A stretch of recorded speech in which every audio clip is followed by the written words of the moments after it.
I first met Jim Miller June 12, 1962, when he, along with Brother Frank Carr and myself, joined the brothers at St. Jan here at St. Mary's University. He was baptized James Alfred. We called him Alfie. On August 30, that summer, we became novices, and Alfie became Brother Leo William. He later returned to his baptismal name, James, and while in Nicaragua and Guatemala was known as Brother Santiago. He is now Blessed Brother James Miller, and perhaps eventually we will call him Saint Brother James Miller. Brother James and I lived together as novices at St. Jan for a year and as scholastics at St. Joe's for 3 years. We professed final vows here at St. Thomas More Chapel, June 12, 1969. According to Jim's blood brothers and the brothers at Pacelli High School in 1959, Jim, as a young boy, was very religious and pious. However, as college students, we would not have considered notable sanctity as one of James's trademarks. He was not the first in chapel and definitely was not the last to leave. Gentle, quiet, solitude, or pious would not describe our memories of him. Notable about James, however, was an authentic and wholesome simplicity. He was very practical and down to earth. He was most known for his love for farming. He talked a lot about farming and about his high school days as a junior novice in Glencoe, Missouri. He could create, fix, or repair most any machine or structure. The students at Cretan High School, where he began his teaching career, affectionately called him Brother Fix-It. Large or small, simple or complicated, it seemed there was no job or task beneath his dignity or beyond his capabilities. Both James and I came from farming background. The year before we joined, a scholastic in St. Louis was killed in a tractor accident, causing the director, Brother Theodore, to insist that only James and I were allowed to drive the tractor. So we often worked together. We cut the grass, tilled the garden, and graded the gravel roads around St. Joe and St. Jan's. When grading the roads, I drove the tractor while James directed the operation, riding on the back of an old makeshift grader. He would yell, literally yell, "Go faster, slow down, go left, go right, turn around, stop." And if I didn't follow his directions exactly, he would yell louder and then laugh with that boisterous laugh that could fill a room, the garden, or as I often thought, the entire campus. At the time, I found it rather stressful. Now, I look forward to proudly saying I was yelled at by a saint of the Catholic Church.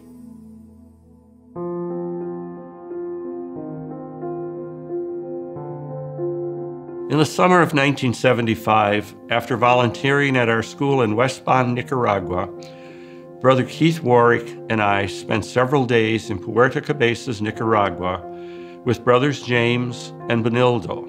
We saw firsthand the dedication and enthusiasm with which Jim applied his many gifts to building schools, training firefighters, tending to the upkeep of the facilities and grounds, all while teaching a full class schedule. I vividly remember the passion he showed for his ministry and the dedication he had for the students. We also became aware of the dangers of the civil war going on in Guatemala, a brutal war that claimed the lives of over 200,000 innocent people. Brother James was one of the victims. James successfully negotiated with government officials and contractors, in fact, with anyone who could help him accomplish the visions he had. He was not real sophisticated, but he was capable of diplomacy, primarily because he was determined, articulate, and forceful. This paid off for Brother Keith and me one night. The rumblings of revolution were beginning to be felt in Guatemala. It was not a secret that the government was suspicious of American missionaries. One evening, 2 soldiers came to the house. James invited them into the living room, and Benildo, Keith, and I joined them. The 2 soldiers and James spoke rapidly to one another in Spanish. Neither Keith nor I were fluent enough in Spanish to know what they were saying. We did know, however, that they were interested in us, as one never stopped staring at Keith's face and the other at mine.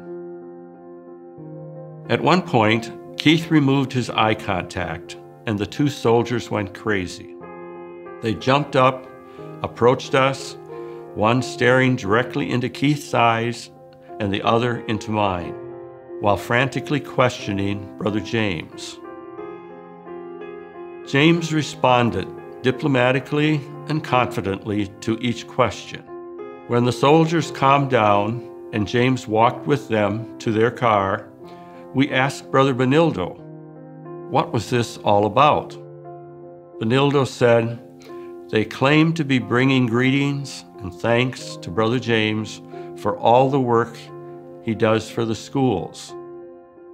But it is obvious they were informed that there are 2 new Americans in the house and they were here to check you out. Benildo said James set them at ease. He explained what eye contacts are. He assured them that you guys are harmless, and Benildo said, do not worry, they trust Brother James. In the summer and fall of 1981, Brother James was home from Guatemala on a medical leave as he underwent a knee replacement. I was auxiliary visitor at the time and had the privilege of accompanying him on a visit to his home near Stevens Point, Wisconsin, and of visiting with him several times while he was hospitalized in the Twin Cities. He was so proud of his farm and family. When he got close enough to the farm that you could see it, he would light up with enthusiasm. He'd say, there it is, and proceed to explain the different things his brothers, Ralph and Bill, had done to the farm since he left. He would then explain in great detail how it was when he was growing up. Just weeks before he was killed, December 1981, I visited with him while he was in the hospital recovering from surgery. At that time, several missionaries and many others were being killed in Guatemala. James wanted to return to Guatemala, although Brother Visitor Cyril Latecki and I questioned the wisdom of him doing so. I asked him if he thought it was wise for him to go back to Guatemala at this time. He responded without hesitation, you can't worry about that. There is too much to be done. If it happens, it happens. It is where he believed he belonged and where he wanted to be. James accomplished many things. He was simply real, and he served his people with real passion and compassion.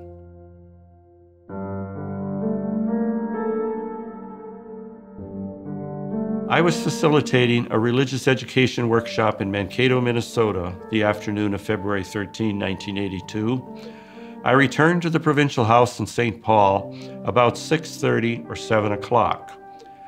Brother Louis Lavoie met me at the door and said, go directly to Brother Cyril's office. Something terrible has happened. I entered Brother Cyril's office and found him staring into his desk, seemingly in shock.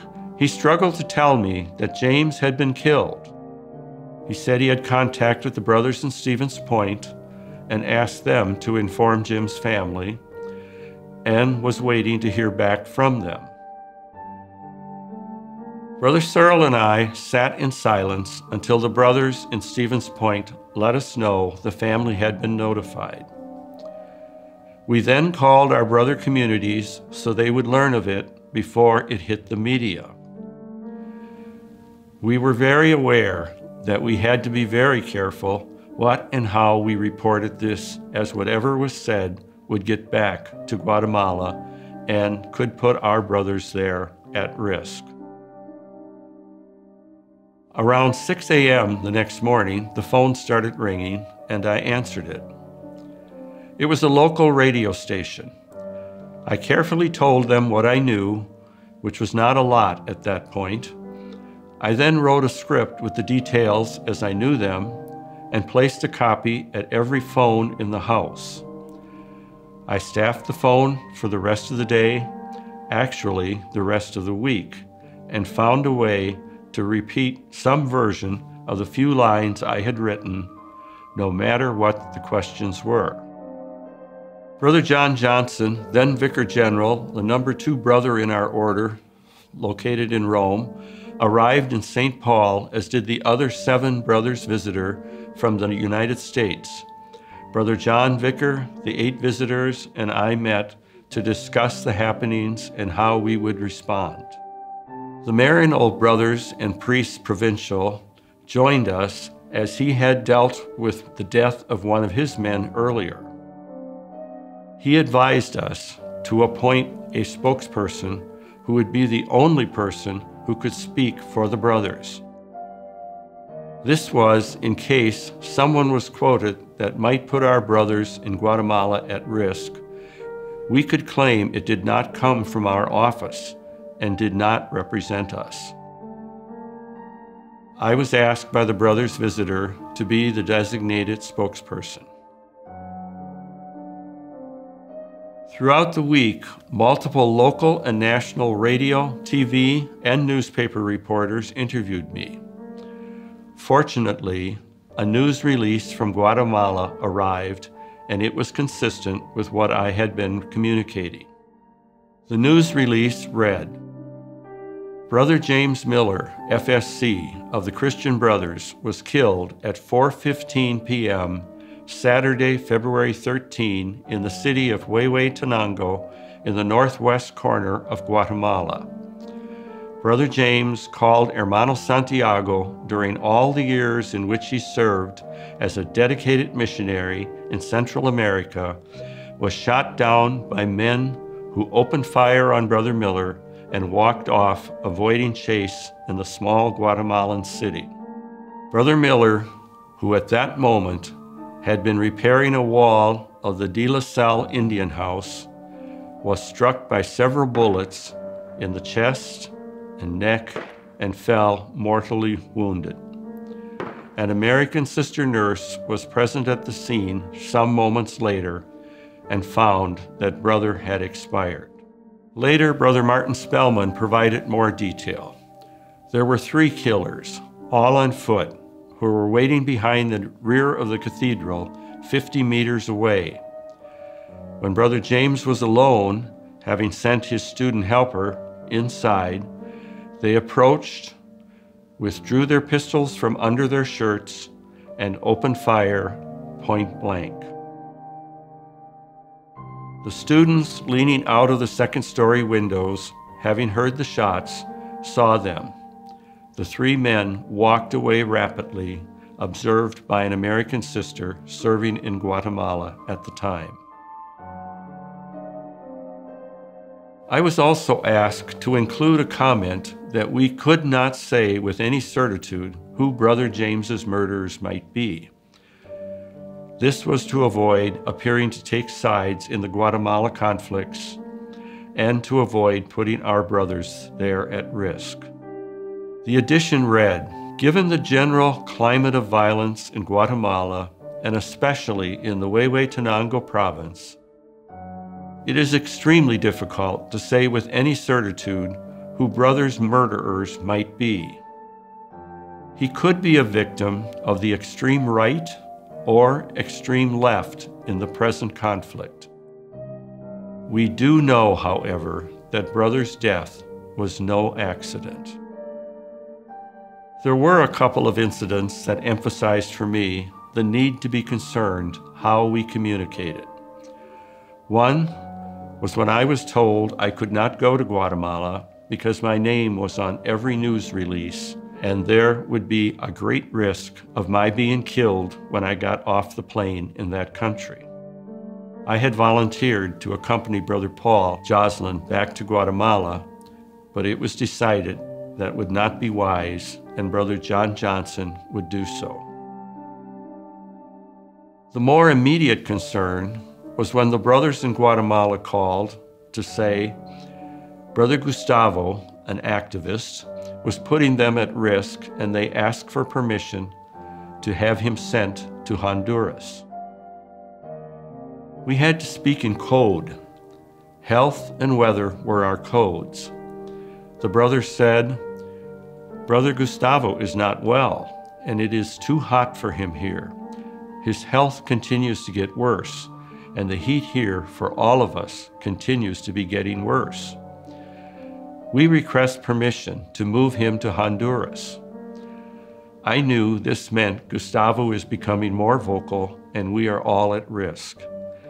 Yes, move him and do whatever you need to help him and the rest of you as well. No permissions are needed.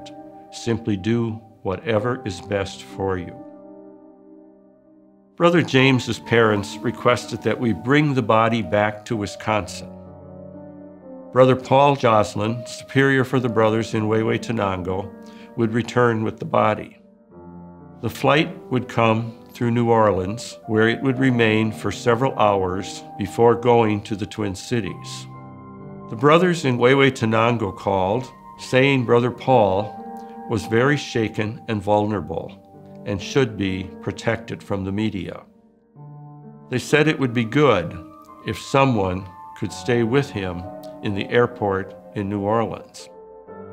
I called the brother visitor of New Orleans and asked if he could arrange for someone to be with Brother Paul at the airport. He immediately said that he and his auxiliary visitor would be there. At the last minute, I received a call from the ambassador that the plane was rerouted through Texas. Fortunately, I was able to reach the visitor in New Orleans before he left for the airport. We had one community in El Paso, Texas, but I did not know how far it was from the airport. I called Brother Nicholas in El Paso and told him the situation, including that the plane would be landing in 3 hours. He immediately said he would be there, hung up the phone, ran to the car, picked up 2 sisters at the convent who had worked in Guatemala, and raced to the airport. They arrived as the plane was landing and stayed with Brother Paul until the plane left for the Twin Cities. The flight arrived at 11 p.m. in the Twin Cities. Brothers John Johnson, Cyril Latecki, and I were at the airport to meet Brother Paul. At that time, you could meet people at the gate when they deplaned, but only up until 10 p.m. I explained our situation to security, and they allowed us to meet Brother at the gate. Brother Paul was allowed to deplane first. The 3 of us stood silently as Brother Paul deplaned. Each of us greeted him with a hug, and to our amazement, the rest of the passengers stood silently as we did so, and then followed us to the exit, in silence. No one passed us. Media surrounded us at the exit. Brothers John and Cyril ushered Paul to the car, and I responded to the media, revealing only what I remembered from the script I had been using. There were 4 funeral masses celebrated for Brother James. 1 in Huehuetenango, 1 in Guatemala City, 1 in St. Paul, Minnesota, and 1 in Polonia, Wisconsin. A bishop was celebrant for each one, and each one was marked with unique happenstances. The brothers in Guatemala told us that when Brother James's body was transported from Huehuetenango to Guatemala City, students, parents, and friends of the brothers left the funeral mass and carried the coffin on their shoulders the entire 4 miles to the local airfield. In Guatemala City, the body was transferred to a different casket, one a bit more substantial, but not particularly well built. Archbishop John Roach flew home from a bishop's conference in Mexico to celebrate the funeral at St. Paul Cathedral. Brothers Frank Carr, Paul Joslin, and I were among the pallbearers. We decided to carry the casket on our shoulders, as was done in Guatemala.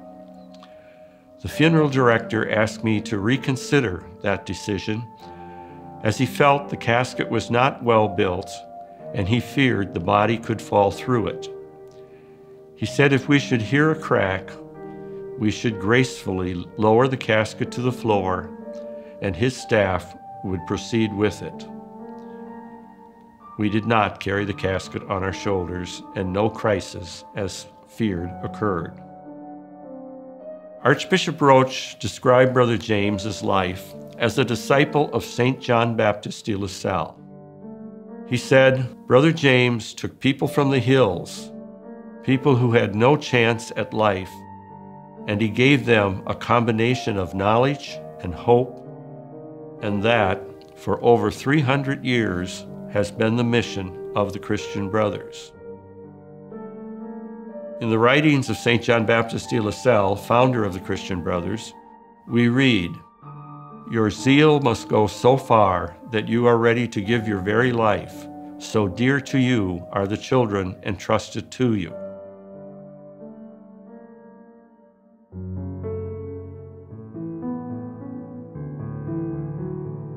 To become a saint in the Catholic Church, there are several steps in the process. A bishop or archbishop or cardinal from an archdiocese initiates the process, followed by an investigation by that diocese, which is followed by another investigation by the Vatican. After the 2 investigations are complete, all of the data that is collected from both investigations are compiled in one book. It's called the Postizia, and the Postizia is a book with all the data that they've gathered. This is Brother James's Postizia. It includes over 520 pages. I was actually interviewed by the Vatican investigation, and every word I said is in this book, including every talk I gave, everything I wrote at the time of Brother James's death. Once the 2 investigations are completed and the Postizia is completed, there are 9 theologians will evaluate and either approve or not to move the cause forward. In Brother James's case, all 9 approved of it. That is followed by an evaluation of 15 cardinals, all of whom must approve, or at least the majority must approve, and then moved on to the Pope. Once the Postizia is completed, the candidate becomes, if he is a martyr, becomes a servant of God. If he's being tried for faith and holiness, he would become venerable. If he's a martyr, as is the case with Brother James, he moves from servant of God to blessed. There has to be one miracle after that, and then he would become a saint. If a candidate is being tried for extraordinary faith and holiness, he becomes venerable once the 2 investigations are complete. There then has to be one miracle prior to being named blessed, and then another miracle prior to being named saint. Brother James Miller is one miracle away from being called Saint James Miller.